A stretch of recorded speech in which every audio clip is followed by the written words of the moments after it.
Agências de mídia digital procuraram influenciadores e ofereceram dinheiro para que todos esses influenciadores, todos com mais de 1 milhão de seguidores, fizessem nas redes uma campanha contra o Banco Central e contra o TCU, e a favor do discurso do TCU, colocando a atividade do Banco Central sob suspeita. Os caras estão recebendo dinheiro para inventar mentiras sobre uma instituição pública que está fazendo o seu papel e decidiu não aliviar para um banqueiro bilionário, amigo e cliente de ministro do Supremo Tribunal Federal.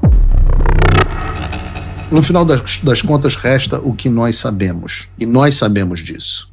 Alexandre de Moraes, além de corrupto, é um violador de direitos humanos. Quando os Estados Unidos da América retiraram as sanções, e nós vamos voltar a esse assunto mais tarde, eles deixaram claro que a revogação não era uma revisão do que havia sido da classificação.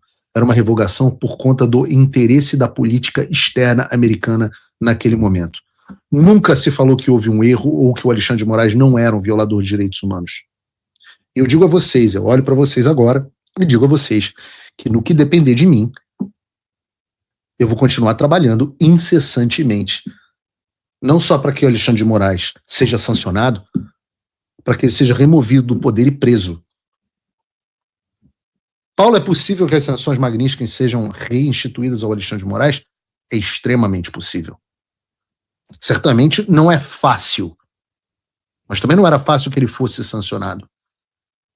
E a gente vai continuar fazendo de tudo para que isso aconteça. Olha, eu já deixo claro, amanhã, mais uma vez, Eduardo e eu estaremos em Washington,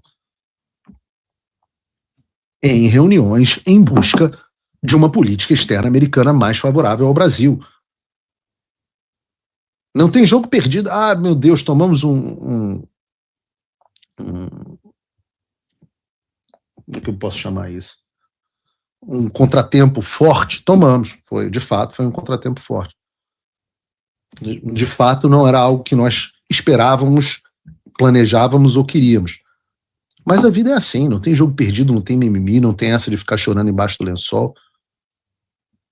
Nós temos os canais, temos os meios de comunicação, estão abertos e nós vamos continuar fazendo pressão, inclusive retomando a pressão por meio do Congresso dos Estados Unidos para que o presidente Donald Trump volte a designar Alexandre de Moraes como violador de direitos humanos.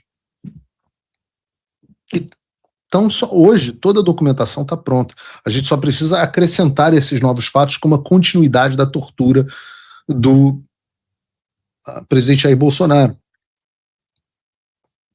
E seguir no processo de convencimento e persuasão de que esta, embora possa ter sido uma decisão oportuna momentaneamente, e a gente vai falar sobre Venezuela aqui hoje, para os interesses americanos, não é uma medida oportuna no longo prazo para a relação dos Estados Unidos com o Brasil. Não é, porque essas pessoas vão sair daí em algum momento.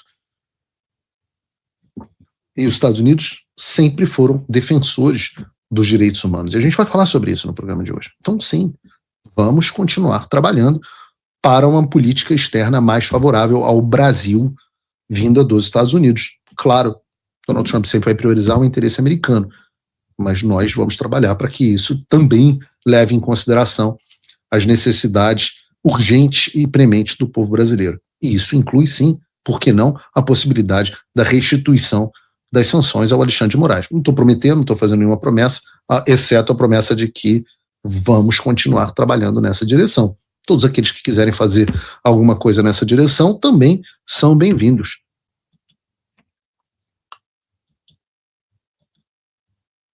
E a gente tem que retomar um assunto interessante relacionado ainda com conexão em Alexandre de Moraes, STF, porque durante quase 7 anos, nós ouvimos repetidamente na imprensa que existia uma milícia digital, um gabinete do ódio, aliás, para utilizar o termo que o MBL e o Felipe Moura Brasil ajudaram a propagar. Né?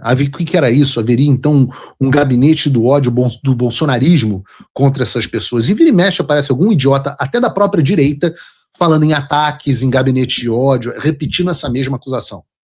Gente nossa.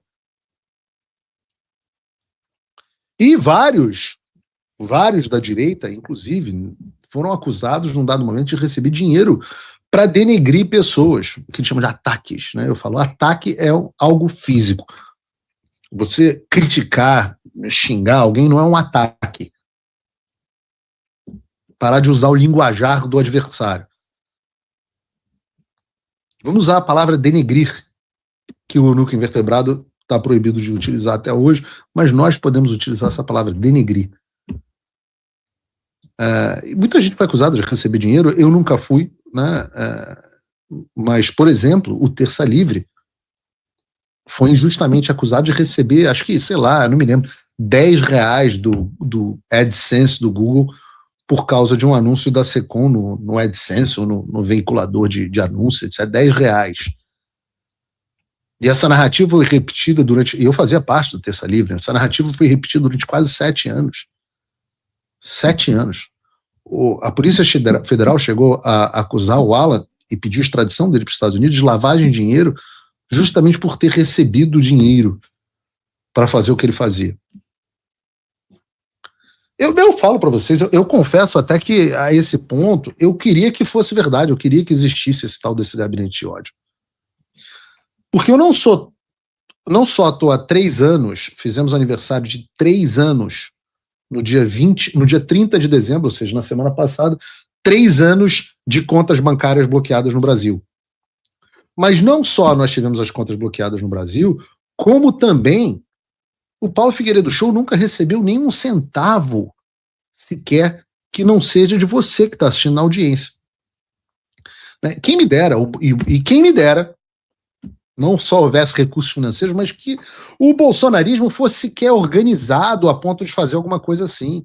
Tem gente que acha que a gente se coordena, mas o pessoal da direita nem conversa entre si, existe zero coordenação, por exemplo, entre mim e o Alan dos Santos, ou o pessoal da revista Timeline.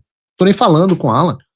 Existe zero de coordenação entre mim e o Kim Paim. Eu devo ter conversado com o Kim Paim acho que 2 ou 3 vezes na vida.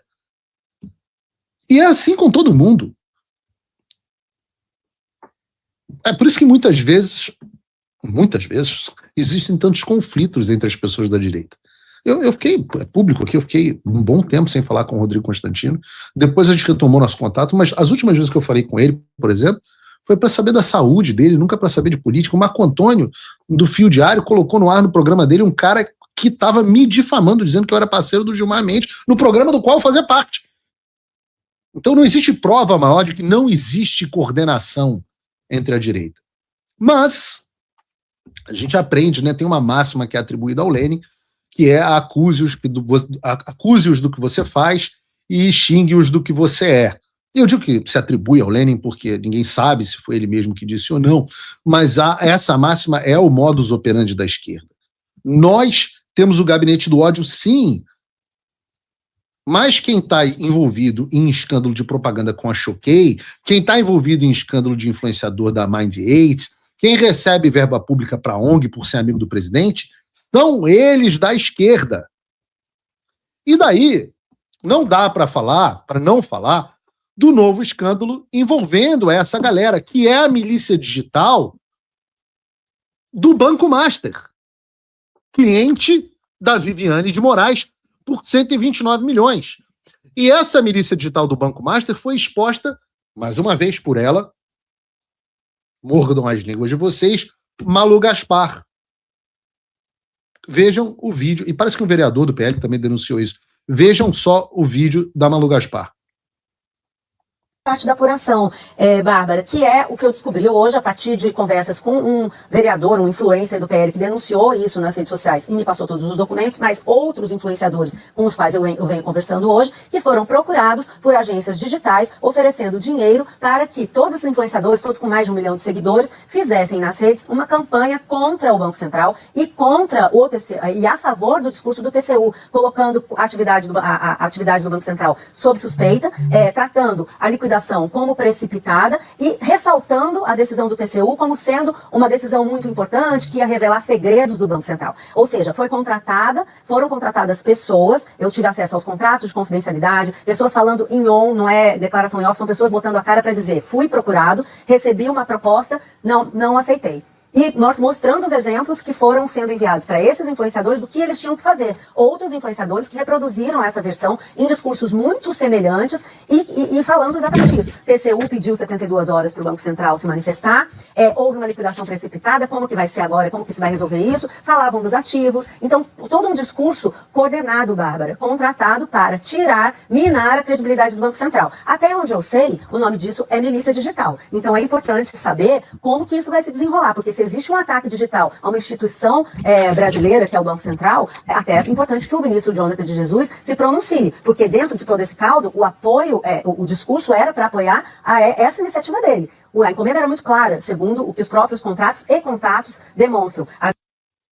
Essa é a Globo. Só para vocês entenderem, isso aí não é a revista Timeline.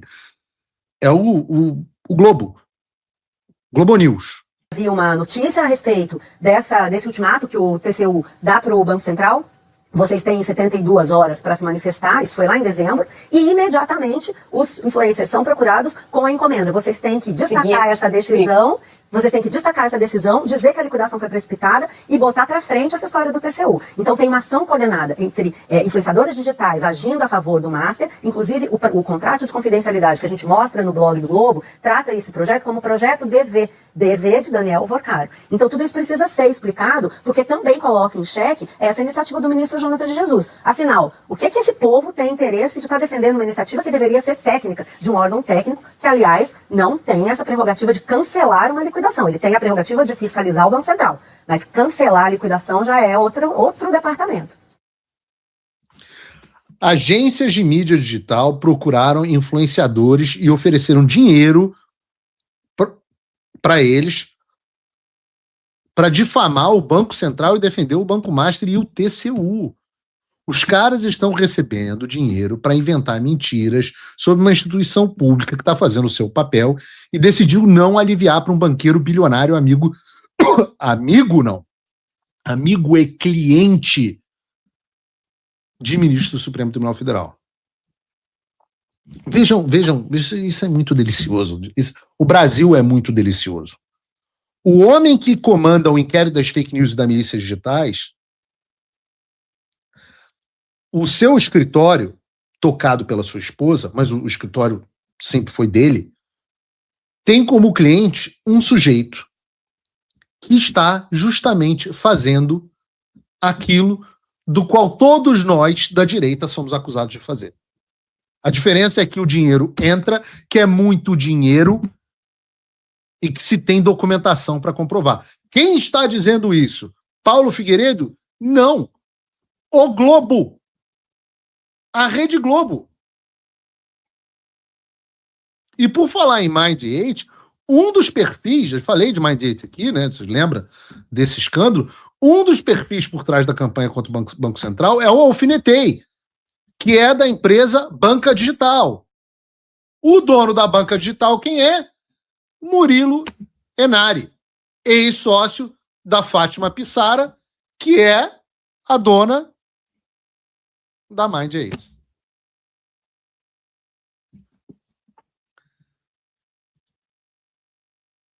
O discurso coordenado, contratado, remunerado para destruir a credibilidade, atacar a instituição do Banco Central. Até ontem, eu tenho idade o suficiente para me lembrar, porque eu tenho mais de 7 anos de idade, ou mais de 1 ano de idade, ou mais de 6 meses de idade.